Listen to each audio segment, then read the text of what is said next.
Property expert, author Martin Roberts joins us now. Martin, here we go again. London always seems to do all right on these things, and the figures are always going up. At some point, does this bubble burst? Well, the property market historically goes up and down over time, right? Since they started taking figures in the 1940s, we've had ups and downs. I think most of us can remember, times in the 80s and more recently 2006, 2007, 2008, when there was a correction.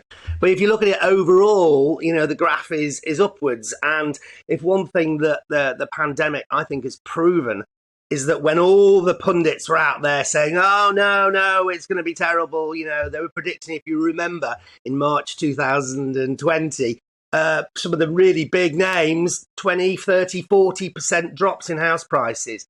And here we are in October 2021, seeing these amazing levels of growth. And, last year, 14% house price rises. And you talk about London.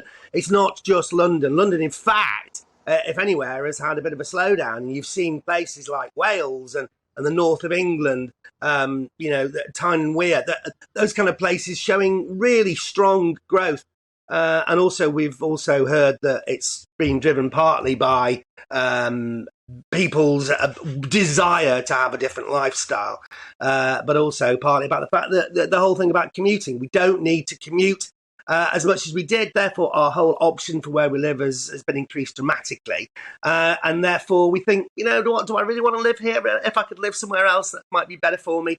So the whole market, I think, has taken a route that nobody could have predicted, least of all Rishi Sunak, who was being told by all these people there's going to be a huge crash, brought in the whole stamp duty help and all that kind of stuff, when actually we've seen some incredible growth. Martin, good morning. What was the best property investment area in the UK? Can you pinpoint or give us a rough idea? You asking personally? Do you want some property tips? Come on. I'll do it. So, the last place I just bought in was Wales, South Wales. I see incredible things happening in. Beautiful houses in the valleys of Wales, solid stone, brick-built places that you can get for 60, 70, 80,000 pounds. And it's gorgeous. Lots of good infrastructure going in. You want to stick to the basics, okay? Look for places where other people are putting lots of money in, where you're seeing new supermarkets being built, new roads infrastructure going in. Places like that, in the north of England, around Derby is doing really well. Crewe. I know HS2. We laugh about it. We say, is it ever going to happen? But if you'd have invested where the high-speed rail link, is now going, Ashford, down into the Channel Tunnel, if you'd invested in those areas, Ebbsfleet, when they were still pipe dreams, you'd be sitting on a bit of a profit right now, Kirsty. So what you've got to do is you've got to look at where's the next thing going to be. And the interesting thing is, if you do a bit of research and you do your due diligence, all these plans are there. You just got to do a bit of digging. You say, where in the country is having lots of money put into it? Yeah. And then you need to follow that trend. Excellent, excellent advice. Some of us are getting to the age, though, where we're going to ask, where's the local GP surgery, and might you get an appointment within a week? Your priorities change, don't they? You had a health scare this year. Are you fully recovered? Because you were whisked off to A&E in July, weren't you? I was, yeah. I had cellulitis, which was absolutely horrible. But yeah, you talk about that, and where do you live? Actually, where do you live? I'm in the Cotswolds. Where do you live? I'm not a million miles. I see how you got the Cotswolds. So you've got the beautiful countryside of the Cotswolds, and a lot of people, I think, have taken this opportunity to say, yes, I am worried about my health. Yeah, I am more concerned about doctor surgeries, and I'm getting older. So I'm going to live my dreams. What happened with the pandemic was, I think most people's dreams were shattered like that.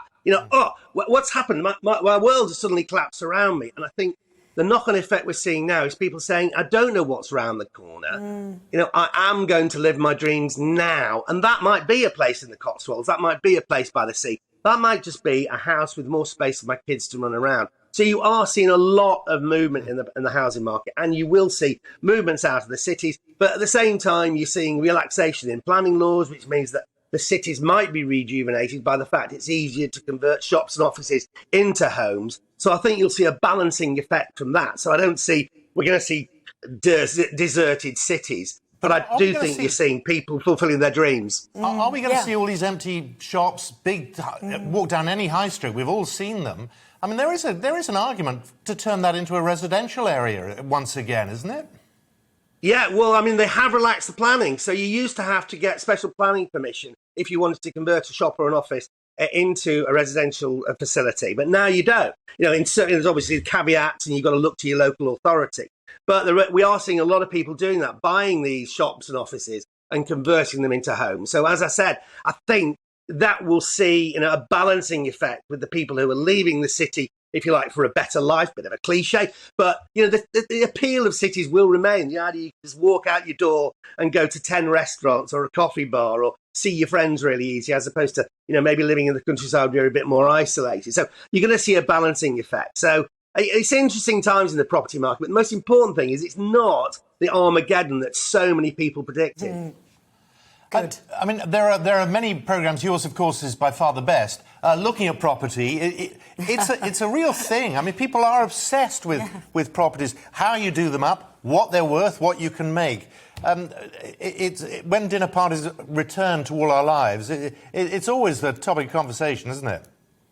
It is. Homes on the Hammer's been going for 18 years now. So you talked about, is it all going to go horribly wrong at the start there? We actually, if you look at Homes on the Hammer, that's lived through, one of the biggest recent property price corrections that we saw in 2007, 2008. And still people are interested. They're interested to see the complete mess up that people make when they do properties up. And actually the opposite. Looking at people going, there's no way you are going to be able to turn that flea-ridden, rat-infested, horrible pile of poop in Stoke-on-Trent into something that's beautiful. And you go back 2 months later and they have worked magic. And you go, that's now a palace. It's amazing, and it's lovely to see that. And I think one of the things is as well, is that it is, I do property training courses where I teach people how to do it because people can do it. And one of the things we're seeing is that, people are looking at it now also as a way to maybe supplement their income and give themselves another little floating boat in the financial world. Again, insecurity created by what's happened. People are saying, I need to have a few other things going on. So maybe let me buy up a little do up property or a little buy to let. And, as long as you do it right and you do it professionally and you do it ethically, I think that's great. And the National Residential Landlords Association seeing, a big increase in the number of people who are joining their organisation, wanting their kind of help.